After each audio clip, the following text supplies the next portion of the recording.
Tamam. Bu bal bizim Germiş'te ürettiğimiz doğal balımızdır. Hatta.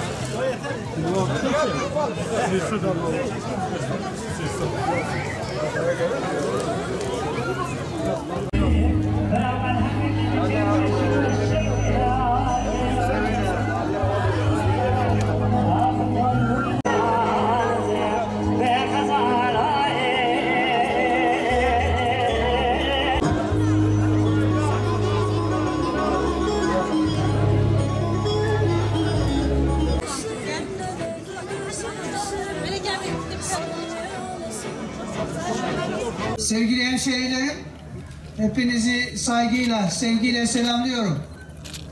Selamun aleyküm, khirhatın, sırçava, sırsırahatın.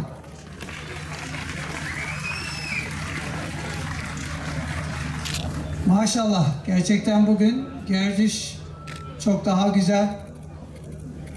Bağ bozumu tabii festivali başlamış durumda. Biz sadece kurdeleyi keseceğiz değil mi Vali Bey?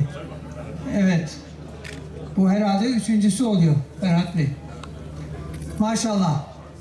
Ben tekrar tebrik ediyorum. Emeği geçen herkesi tebrik ediyorum. Teşekkür ediyorum. Hayırlı olsun inşallah. Serheyre Bey, Piroz Bey inşallah.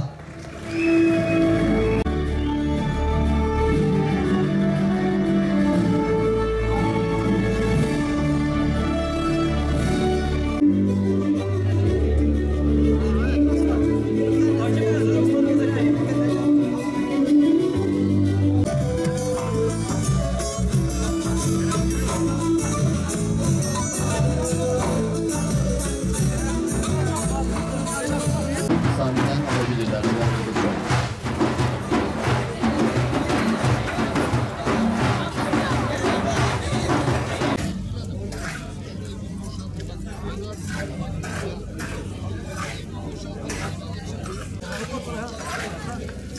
Merhaba. Nasılsınız? İyi misiniz? Geleneksel nohut.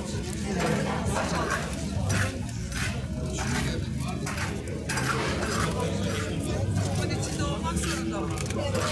Bakayım ben. Hazır mı şu an yaptınız? Tamam. Bir saniye. Biraz geriye alalım. Sana verelim.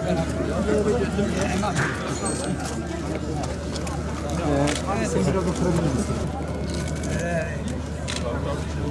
Köyde bundan yaparız.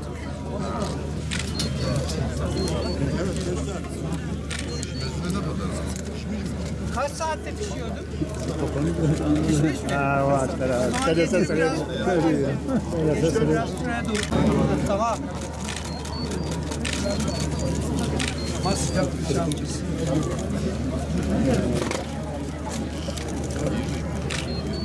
Ahmet.